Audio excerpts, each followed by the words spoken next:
मैं गुजारिश करूंगा कि साबिक कारगुजार वजीर आला और एक अजीम शख्सियत के मालिक,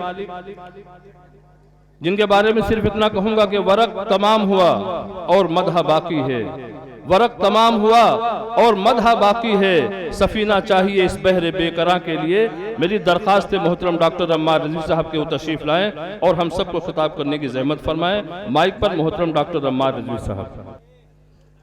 अदब कल्चर एंड वेलफेयर सोसाइटी के बानी और सदर जनाब सईद हाशमी साहब, मोहम्मद हसीब कारी साहब, मोहम्मद फ़हीम हाजी मोहम्मद साबिर साहब, साबिक़ प्रधान और हमारे बड़े पुराने दोस्त जिनसे हमारा पिछले करीब 30-40 साल का साथ है, कारी मोहम्मद आलिम साहब, मौलाना मोहम्मद खफ़ी साहब और नाज़िम प्रोग्राम और हमारे भतीजे और हमारे बहुत ही करीबी दोस्त और पुराने साथी तैयब उस्मानी साहब के साहबजादे मौलाना कासिम उस्मानी साहब, मौलाना नबी अहमद साहब, मुफ्ती रईस अहमद साहब और पुराने प्रधान और नेता और मिट्टी से सोना बनाने वाले भट्टे से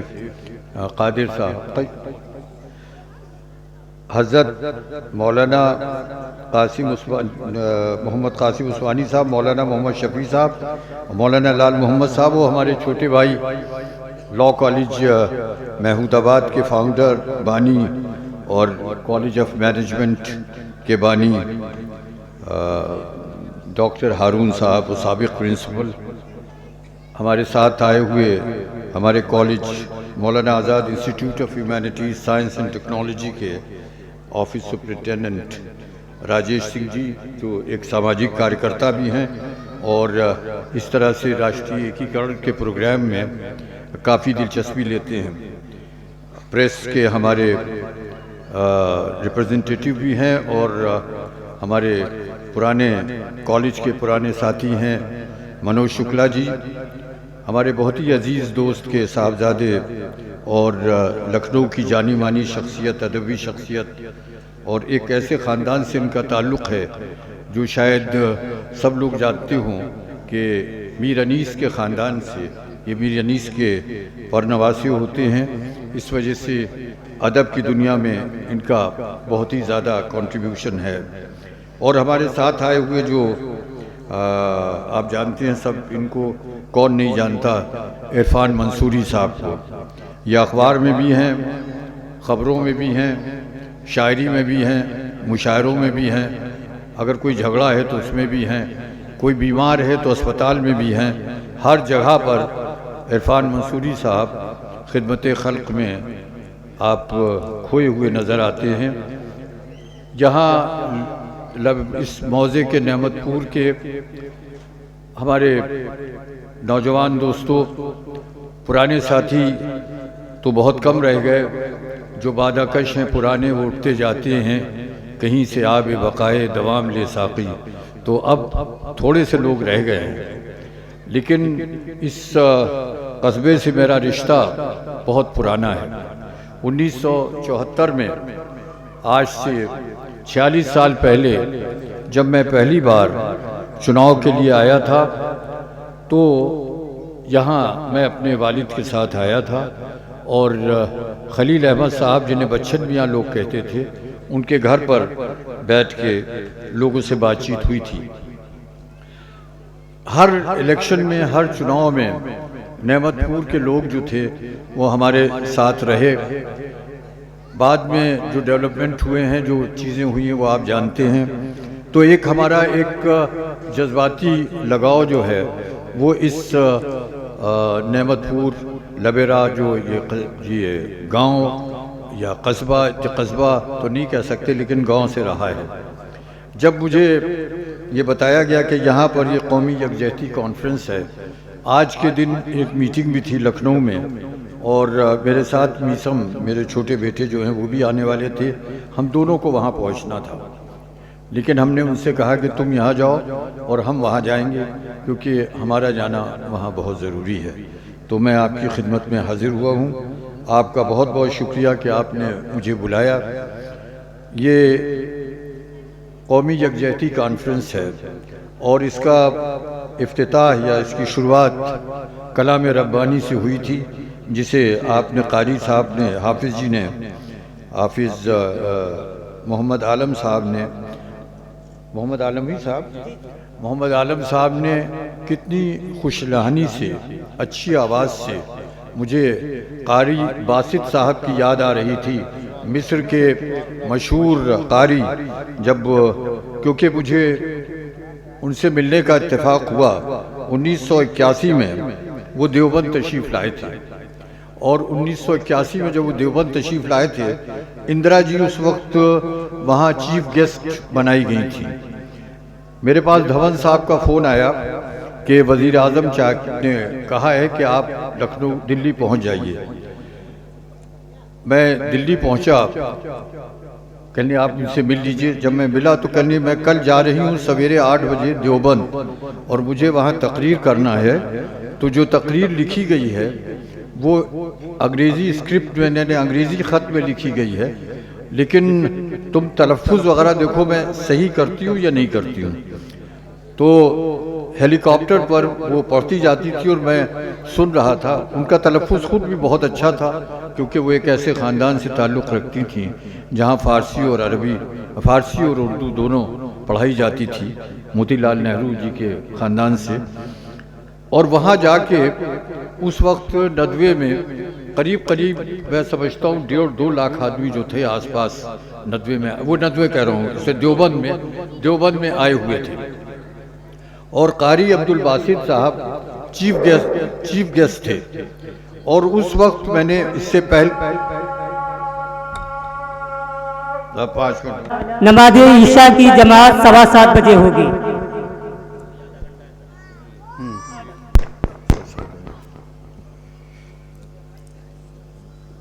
तो मैं अर्ज़ कर रहा था कि देवबंद में करीब 1.5-2 लाख लोगों का मजमा था और उसमें कारी अब्दुल बासित साहब ने, जो एक तरह से कहना चाहिए लहने दाऊदी में जो तिलावत कलाम पाक की है, तो पूरा एक समा बन गया था। इंदिरा जी अरबी नहीं जानती थी, लेकिन इतना ज़्यादा मुतासिर हुई वो, बाद में मुझसे कहने लगी इनसे मैं बात करूं, इनको मैं दिल्ली बुलाऊं। तो मैंने कहा आप बात कीजिए। तो बाद में उन्होंने, जब चाय पी रहे थे हम लोग, तब उन्होंने उनसे कहा कि आप दिल्ली आइए। उन्होंने बहुत शुक्रिया अदा किया और कहा मैं ज़रूर आता, लेकिन मुझे यहाँ से जाना ज़रूरी है और आप आगे मुझे बुलाएंगी तो मैं ज़रूर आऊँगा। तो इस वक्त जब इन्होंने, हमारे कारी हाजी साहब, हाफिज़ जी ने, मोहम्मद आलम साहब ने तिलावत कलाम पाक की, तो मुझे कुछ वो समा याद आ गया। अब देवबंद की बात हुई है, यहाँ राष्ट्रीय एकता सम्मेलन है। अभी हमारे छोटे भाई इरफान मंसूरी साहब जंग आज़ादी में सारी कौमों का जिक्र कर रहे थे, सारे मज़हब के मानने वालों का जिक्र कर रहे थे, हिंदू, मुसलमान, सिख, ईसाई का जिक्र कर रहे थे। लेकिन आपको शायद कम लोगों को मालूम हो कि जंग आज़ादी में देवबंद के उलमाए कराम ने जो ज़बरदस्त कुर्बानी दी है, उस कुर्बानी की मिसाल मिलना मुश्किल है। और माल्टा में जो लोग गिरफ्तार हुए थे, उसमें सबसे ज़्यादा तादाद जो लोग जिलावतन किए गए थे वो देवबंद के हज़रात की उलमाए कराम की थी। देवबंद से लेकर दिल्ली तक के 1857 में हर जगह पर चंद कदम पर चलने के बाद या थोड़ी दूर चलने के बाद कोई न कोई आलिम जो था वो दरख्त से या किसी शहतीर से लटकता हुआ नज़र आता था, क्योंकि अंग्रेज़ों ने चुन चुन के देवबंद के लोगों को, उलमाए कराम को फांसी पे लटकाया था, क्योंकि जंग आज़ादी में उस इलाके में सबसे ज़्यादा बढ़ चढ़कर हिस्सा लेने वाले में लोगों में देवबंद के लोग थे। तो देवबंद का जंग आज़ादी में, इन कासमी हजरात का जंग आज़ादी में बहुत बड़ा हिस्सा है। इत्तेफाक की बात है, ये अफसोस की भी बात है कि हम लोग बहुत सी चीज़ों को जो तारीख की हैं उनको भुला बैठे। हम लोग अपनी बात कहने में भी बहुत हिचकिचाते हैं। हम लोग जो सच है उसको बोलने में भी डरते हैं। और आप ये समझें कि सच को हमेशा कहना चाहिए, सच को कभी छुपाना नहीं चाहिए। तो बात हो रही थी इब्तिदा की, इब्तिदा हुई है इस कौमी यकजहती कॉन्फ्रेंस की कलाम रब्बानी से। मैं उसके बाद हुजूर अकरम की शान में एक नात पढ़ी गई। मैं उन्हीं का इरशाद जो है वो बताता हूँ, जो मैं समझता हूँ कि कौमी यकजहती की बुनियाद है। एक शख्स उनके पास आया और उसने कहा कि हजरत, अच्छा मुसलमान कौन है? अच्छा मुसलमान कौन है? जाहिर है कि अगर आपसे पूछा जाए या मुझसे पूछा जाए तो मैं कहूँगा भाई जो रोज़े नमाज का पाबंद हो, जो 5 वक्त मस्जिद में जाता हो, जिसके माथे पर निशान हो सजदों का, जो रोज़े रखता हो, जिसने हज किया हो और जो भी इस्लाम की जी बताई हुई इबादत की चीज़ें हैं उसको पर अमल करता हो, वो एक अच्छा मुसलमान है। लेकिन रसूल अकरम ने क्या इरशाद फरमाया? उन्होंने कहा अच्छा मुसलमान वो है कि जिसकी मौजूदगी में उसके हमसाए, उसके पड़ोसी अपने को महफूज समझे।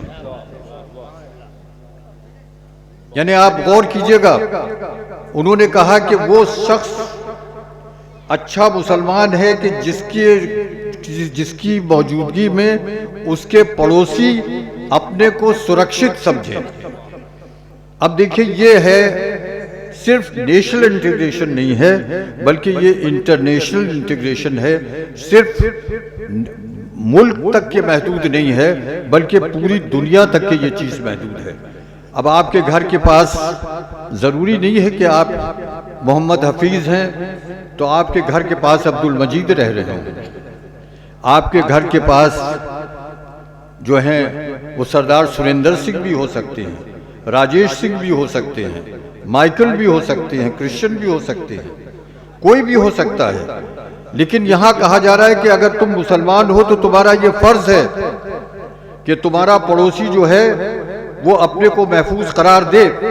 इसका मतलब ये कि तुम्हारा ये फर्ज है कि तुम अपने पड़ोसी की इज्जत की हिफाजत करो, उनके बाल बच्चों की हिफाजत करो और किसी तरह से किसी ऐसे काम के मुर्तकिब न हो कि जिससे तुम्हारा पड़ोसी तुमसे डरे। अब आप महल्लों के अब घर का पड़ोसी, ये घर है, इसके पड़ोस का मकान है, ये महल्ला है, उसका पड़ोसी दूसरा महल्ला है, ये गांव है, नेमतपुर, बाबूपुर आगे जाके है, फिरोजपुर है, बहुत से गांव हैं। तो गांव के घर के पड़ोसी घर होते हैं, महल्लों के पड़ोसी महल्ले होते हैं, गांव के पड़ोसी गांव होते हैं, कस्बों के पड़ोसी कस्बे होते हैं, शहरों के पड़ोसी शहर होते हैं, सूबों के पड़ोसी सूबे होते हैं और मुल्कों के पड़ोसी मुल्क होते हैं। तो सारी दुनिया में एक ऐसा पैगाम रसूल अकरम के जरिए से जा रहा था कि तुम अगर मुसलमान हो तो तुम्हारा ये फर्ज है। ये 5 वक्त की अजान जो है वो आपको उस अजीम हस्ती की याद दिलाती है कि जिसने सारी इंसानियत को, सारी मानव जात को, सबको एक सूत्र में एक जगह पर बांधने की कोशिश की थी। और इसी वजह से कहा था कि सब कुछ जो है वो एक है, एक के ऊपर जोर है। आप चाहे किसी धर्म की बात कीजिए, आप आइए हिंदू धर्म की बात कीजिए, शक्ति एक है। बैठे हुए यहाँ पर बहुत से लोग, शक्ति 2 नहीं है, एक है। इसी तरह से क्रिश्चियंस में, ईसाइयों में आइए, तो जब सब कुछ सब लोग मानते हैं तो आखिर हम लोग क्यों नहीं एक हो पाते? ये आप समझिए, ये सवाल है बहुत बड़ा कि जब सब यही समझ रहे हैं कि सब कुछ एक है तो हम लोग क्यों नहीं एक हो पाते? एक इस वजह से नहीं हो पाते कि हमारे अपने अगराज जो हैं, जो हमारी, जिसे कहते हैं कि हमारा जो हमारी अपनी ज़रूरतें हैं, जो हमारी अपने मतलब हैं, उनकी वजह से हम एक होने नहीं देते। अगर आज चुनाव हो जाए आपका, यहां पर साबिर मियां लड़े तो थे, इनके मुकाबले में एक अंसारी खड़े हो गए। अंसारी भाई, क्यों भाई गलत कह रहा हूं? कहां गए साबिर मियां? भाई यही तो हुआ था, जब ये खड़े हुए तो कोई और खड़ा हो गया, उनका चलो भाग दो। आपसी में जब आप लड़ेंगे तो नेशनल इंटीग्रेशन क्या, गांव का इंटीग्रेशन नहीं हो सकता। तो आपको सोचना पड़ेगा कि आप आखिर किस तरफ जा रहे हैं। तो राष्ट्रीय एकीकरण की जब बात करते हैं आप, तो आज बहुत सख्त जरूरत है इसकी कि हम लोग अपने बराबर सोचने के बजाय, अपने बारे में सोचने के बजाय हम औरों की भी बात करें। हमने मौलाना आज़ाद इंस्टीट्यूट बनाया यहाँ लखनऊ में, सॉरी महमूदाबाद में। लोग कह रहे थे कि लखनऊ में इंस्टीट्यूट होना चाहिए, तो हमने कहा महमूदाबाद में होना चाहिए। महमूदाबाद, हालांकि महमूदाबाद के लोगों ने, आप जानते हैं कितना कैसे कैसे जख्म मुझे दिए हैं, ये आप समझते हैं, और दूसरों से जख्म नहीं लगे हैं, अपनों ही से जख्म लगे, समझे आप। लेकिन वो क्या बताया जाए, उर्दू का एक शेर है कि फिर उसी बेवफा पे मरते हैं, फिर वही जिंदगी हमारी है, अपनों ही से। और देखिए एक बात ये है, अभी हमारे दोस्त ये भतीजे जो थे वो कह रहे थे कि जब ज़रूरत पड़ी तो प्राइम मिनिस्टर के घर के दफ्तर के चक्कर लगाना पड़े। महमूदाबाद वालों को तो ये फख्र हासिल है कि जब ज़रूरत पड़ी तो महमूदाबाद वालों को कहीं के चक्कर नहीं लगाना पड़े, बल्कि प्राइम मिनिस्टर को खुद महमूदाबाद के चक्कर लगाने पड़े। ये है, ये सारी चीज़ें जो थी, हमारा एक ख्वाब था इस इलाके के बारे में, यहाँ की अक़लियतों के बारे में, यहाँ के कमज़ोर वर्गों के बारे में। कमज़ोर वर्ग का मतलब होता है जो आदमी पैसे से, सोसाइटी में, एजुकेशन से कमज़ोर हो, उसके बारे में एक हमारा ख्वाब था। उसे हम पूरा करना चाहते थे, लेकिन लोगों की समझ में नहीं आया। वो मैं उस दिन इरफान साहब को एक 4 मिसरे सुना रहा था। इरफान साहब को बहुत से शेर याद हैं, मुझे तो उतने याद नहीं हैं, कि मैं से नफरत हुई साकी से भी कीना आया, मैं से नफरत हुई साकी से भी कीना आया, आखिरी दौर जो देखा तो पसीना आया, आखिरी दौर तो पसीना आया, लेकिन खुद पीरे मुगा हाथ में मीना आया, लेकिन है बादा कशो तुमको न पीना आया। तो यहाँ के लोगों ने जाती अगराज की वजह से इतना बड़ा इस इलाके का नुकसान किया है जिसका अंदाज़ा आप लगा नहीं सकते। और वो नुकसान जो है वो आगे चल के 25 साल 50 साल में पूरा हो, मुझे नहीं लगता। मैं बात करता था, ज़िले के लोग मेरा आज भी मजाक उड़ाते हैं, और जब जब मैंने ज़िले की यहाँ के लिए बात की, लोगों ने उसमें रुकावटें डाली। आप ये बताइए कि कौन सी चीज़ जो थी वो बड़ी अब हो गई हमारे बाद, कौन सा बड़ी फैक्ट्री लग गई, कौन से बड़ा कारखाना लग गया, कौन सा बड़ा यहाँ पर स्कूल खुल गया, कॉलेज खुल गया, कौन सा खुल गया? यहीं के लोगों के लिए तो था। हमारे तो बच्चे जो थे वो पढ़ लिख के बड़े हो गए, अब कोई जो हमारे पोते पोते हैं वो भी पढ़ लिख के वो हो गए हैं या पढ़ रहे हैं कहीं और। तो चाहते थे इस इलाके के लिए, लेकिन खैर वो अलग पॉइंट है। तो आज ज़रूरत इस बात की है आज के माहौल में कि जो लोग, कुछ लोग इस बात की कोशिश कर रहे हैं कि एक समाज में एक तरह से बंटवारा हो जाए, तो ये फ़र्ज़ हर हिंदुस्तानी का है, हर यहाँ के रहने वाले का है। नेमतपुर के लोगों का फ़र्ज़ है, महमूदाबाद के लोगों का फ़र्ज़ है कि इस सोसाइटी को एक रखें। मौलाना आज़ाद इंस्टीट्यूट हमने क्यों बनाया वो मैं बता रहा था आपसे। मौलाना आज़ाद आप जानते हैं, बहुत से लोग नहीं जानते होंगे, कि पैदा हुए मक्के मुअज़्ज़मा में। उनकी वालिदा हिंदुस्तानी नहीं थी, अरब थी और वहाँ पैदा हुए। उसके बाद 9-10 साल की उम्र में उनके वालिद कलकत्ते में थे, वहाँ आ गए और 11-12 साल की उम्र में उन्होंने उतना पढ़ लिया था जितना लोग जो हैं वो 25-30 साल की उम्र में नहीं पढ़ते थे। उसके बाद लिखते रहे, कुरान की तफसीर लिखी, अल हिलाल निकाला, बहुत से अखबार निकाले, अंग्रेज़ों ने बंद किया। आखिरकार वो कांग्रेस में शामिल हुए और गांधी जी ने उन्हें कांग्रेस का सदर बनाया, जबकि उम्र उनकी जो थी वो 30 साल भी नहीं थी। 22-23 साल की उम्र में उन्हें 24 साल की उम्र में बना दिया। हिंदुस्तान जब आज़ाद हुआ तो आज़ाद होने से पहले उन्होंने ये कहा था कि हिंदुस्तान के रहने वाले जो हैं वो एक हैं और हिंदुस्तान का बंटवारा नहीं होना चाहिए।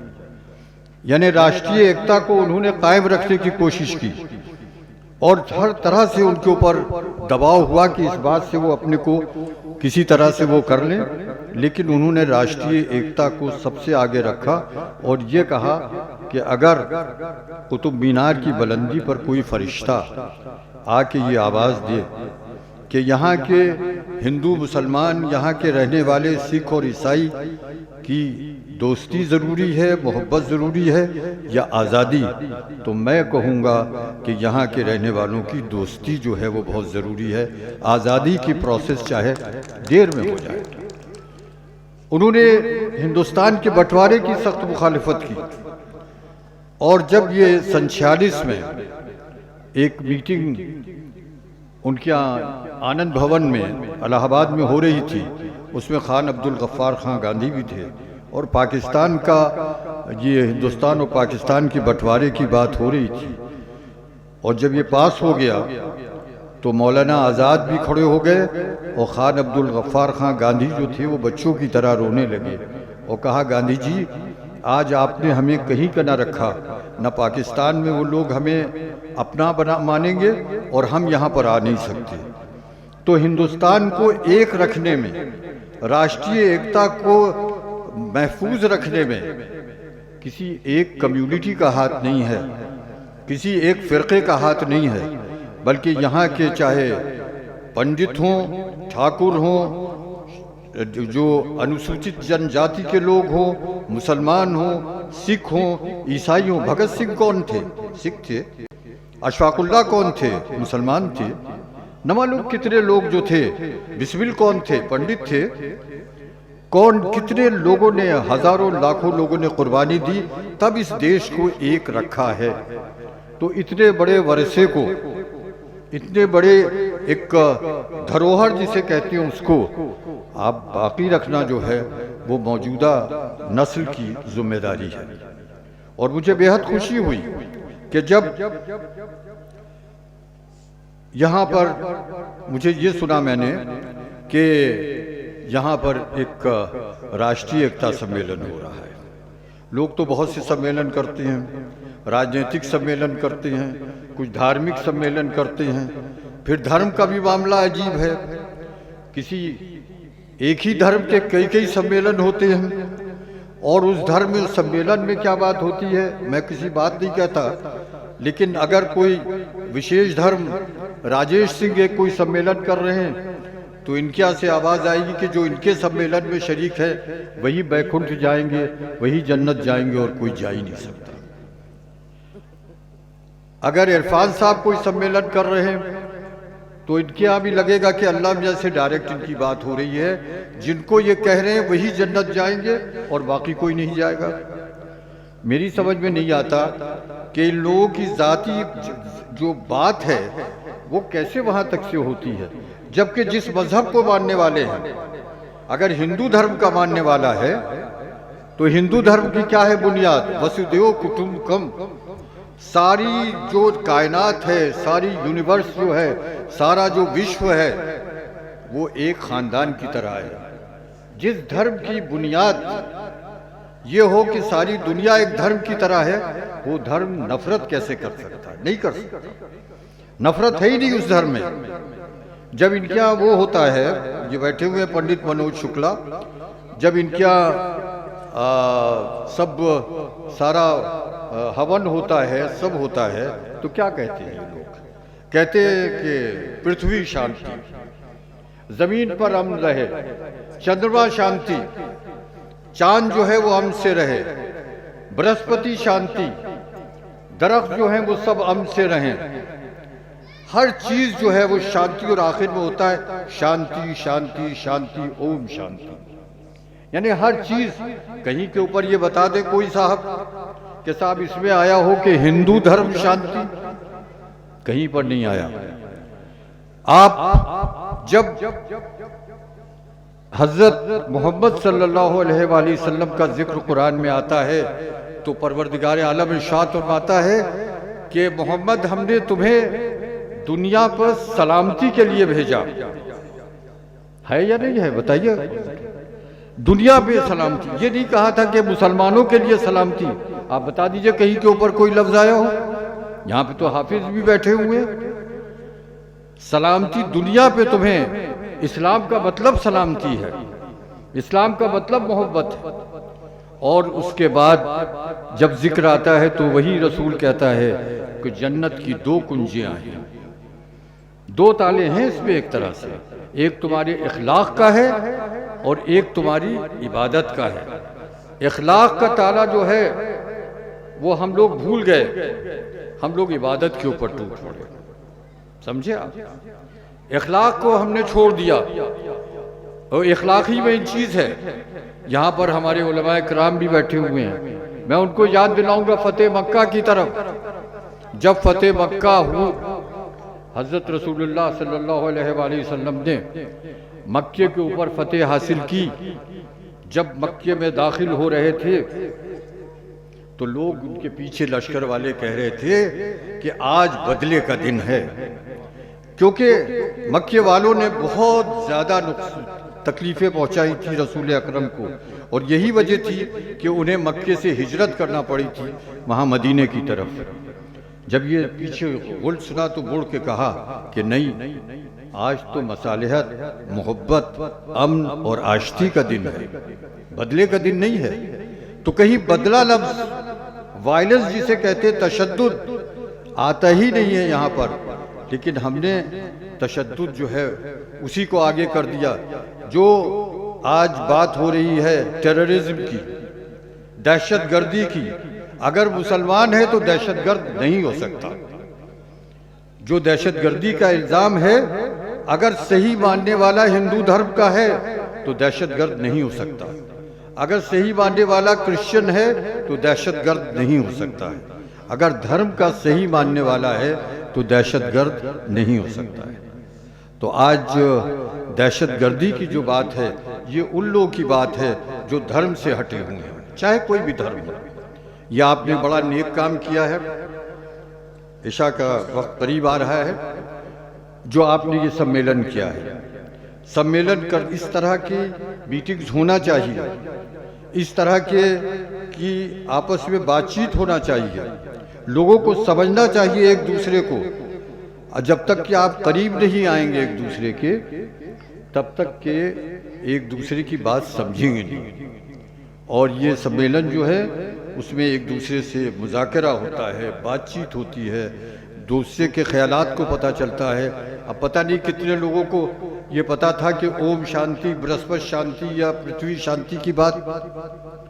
लेकिन आपको मालूम होना चाहिए कि हर धर्म के अंदर अमन है, दोस्ती है, मोहब्बत है, आपस में यगानगी है। बेगानगी का सवाल नहीं है। बेगानगी तो हमने पैदा की है, बेगानगी हम पैदा करते हैं। बेगानगी उस वक्त पैदा होती है जब हम अपने ज़ाती अखराज जो है वो मजहब का इस्तेमाल करते हैं, ज़ाती अगराज का, तब बेगानगी पैदा होती है।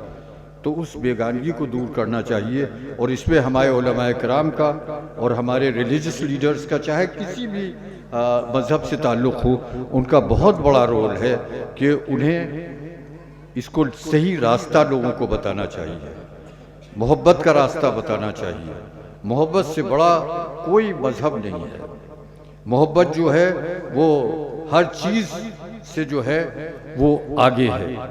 जब इश्क़ हकीकी हो जाता है तो मज़हब पीछे रह जाता है, सब चीज़ें पीछे रह जाती हैं। इन अल्फाज के साथ मैं चंद बातें जो मैंने कही आपसे, आप गौर कीजिएगा, मैं कोई तकरीर नहीं कर रहा हूँ। यहाँ नेमतपुर लबरहा में आके तकरीर करने का सवाल नहीं, यहाँ तो एक घर में आके घर की तरह की बात कर रहा हूँ, आप लोगों से बात कर रहा हूँ। मुझे बेहद खुशी हुई और मुझे उम्मीद है कि आप लोग मुझे बुलाते रहिएगा। घबराइए नहीं, बहुत से लोग ऐसे हैं कि ये ना समझें कि वो जाके अपने दोस्तों से कहे कि अम्मार रिजवी साहब कुछ चुनाव की भूमिका तैयार कर रहे हैं। तो मैं चुनाव के लिए आपके बीच में नहीं आया हूँ, ना आऊँगा, क्योंकि मैं चुनाव जो था वो आपके लिए लड़ रहा था, लड़ाई आपके लिए कर रहा था, मैं अपने लिए नहीं कर रहा था। मैं तो कॉलेज में प्रिंसिपल था, अच्छी खासी तनख्वाह, 2 वक्त की रोटी मिल जाती थी, खाने थोड़ी बहुत ज़मीन भी है, गल्ला भी घर पे आ जाता है। तो मैं चुनाव इसलिए नहीं लड़ रहा था कि मेरे नाम के आगे विधायक या मंत्री लग जाए। विधायक और मंत्री जो है वो ईश्वर की कृपा से, खुदा के, आज भी मेरे पैर छूते हैं, और एक नहीं सैकड़ों लोग छूते हैं पैर मेरे, क्योंकि मेरा पेशा ऐसा है कि जिसमें कभी कोई एक सोते ही नहीं है, और वो पेशा है कौन? मुदर्रिसी का, टीचर। मैं तो मुदर्रिस हूँ, अध्यापक हूँ, और अध्यापक जो होता है वो न कभी रिटायर होता है। क्यों भाई बताइए, कभी रिटायर होता है? कभी आपको जब भी मिलेगा, मुझे आज के कोई टीचर पढ़े हुए मास्टर साहब, वो हमेशा मास्टर साहब रहते हैं। तो मैं तो भैया टीचर हूँ, तो मैं तो रिटायर होने वाला नहीं। तो इस वजह से मुझे विधायकी की ये ज़रूरत नहीं थी कि मैं विधायक होकर कोई बहुत बड़ा काम कोई मुझे फ़ायदा हो जाएगा। जैसे पहले रहता था वैसे अब भी रहता हूँ। हाँ, ये ज़रूर बात है, मैं अक्सर कहता हूँ कि हिंदुस्तान के लोगों को ये सोचना चाहिए कि अम्मार रिजवी कुछ दिनों से पहले टूटी साइकिल पे चलते थे, आज विधायक हो गए, तो ये कौन से उनके पास अलाउद्दीन का चिराग आ गया कि 1 साल 2 साल में कोठी भी बन गई, गाड़ियां भी आ गई, हैसियत भी दुरुस्त हो गई, बैंक बैलेंस भी दुरुस्त हो गया। और ये कैसे हो गया आखिर? और लोग जिंदगी भर अगर मुझसे पूछिए कि आपका प्रोविडेंट फंड कितना था, तो मैं कहूँगा जिस वक्त मैं रिटायर हुआ था मुझे 33 लाख रुपए मिले थे रिटायरमेंट। और यहाँ 33 लाख का वो जो 10% आता है विधायकों के फंड जो आता है, एक ही दिन में हो जाता है मामला।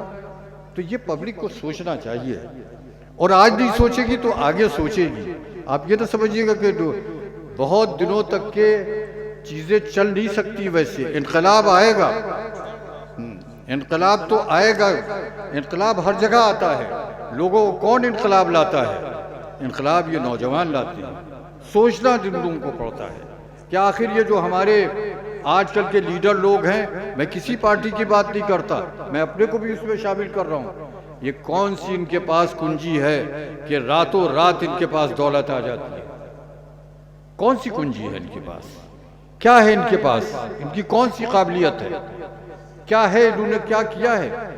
पहले जंग आज़ादी के बाद लीडर जो होता था, जब खद्दर के कपड़े पहन के निकलता था, उसकी इज्जत होती थी। और आज मैं अपने पोते से बात करता हूँ, हसन से, कि बेटा मैं शाम को आऊँगा, तो कहता है दादा बात सही कीजिएगा, नेतागिरी वाली बात न कीजिएगा।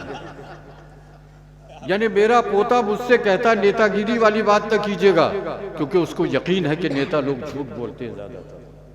तो ये माहौल जो है ये बना है, इस माहौल को नौजवान दुरुस्त करेंगे। ये छोटे छोटे बच्चे जो बैठे हैं अभी, ये आपको छोटा समझ रहे हैं, आगे चल के ये दुरुस्त करेंगे। तो इस वजह से आप न घबरा जोशी तूफान से, खुदा पर छोड़ कश्ती को, पहुँच ही जाएंगे आए दिल, अगर किस्मत में साहिल है तो उसके ऊपर भरोसा करना चाहिए। आखिर में मैं अपनी बात एक शेर के साथ ख़त्म करूँगा कि मेरे आशियाँ का तू गम न कर, मेरे आशियाँ का तू गम न कर, ये जल रहा है तो जला करे। मेरे आशियाँ का तू गम न कर, ये जल रहा है तो जला करे, मगर इन हवाओं को रोक दे कि सवाल सारे चमन का है। इन हवाओं को रोकने की जिम्मेदारी जो है वो हमारे नौजवानों पर है। इन हवाओं को रोकने की जिम्मेदारी मौलाना आप लोगों पर है। इन हवाओं को रोकने की जिम्मेदारी राजेश सिंह और मनोज शुक्ला पर है। इन हवाओं को रोकने की जिम्मेदारी इस नई नस्ल पर है। और इसी के साथ इनकी जिम्मेदारी ये भी है कि बेईमान और ईमानदार का फर्क जो है वो भी बताना इन लोगों की जिम्मेदारी है। बेईमानी ज्यादा दिन चल नहीं सकती और ईमानदारी ज्यादा दिन छुप नहीं सकती, ये बात है। तो ये याद रखिए कि खुदा एक है, वो शक्ति एक है, वो ताकत एक है, वो कादिर एक है। हाँ, कादिर तो एक ही है वाकई। वो खल्लाक़े आलम भी एक है, बनाने वाला भी एक है, जिसने शक्ति को सारी उसके रूप दूसरे हो सकते हैं, उसकी शक्लें दूसरी हो सकती हैं। और इंसान भी एक है, मखलूक भी एक है, जानदार भी एक है, सब कुछ एक है। तो सब कुछ जब एक है तो हम लोग अलग अलग क्यों हैं, ये बात सोचिएगा।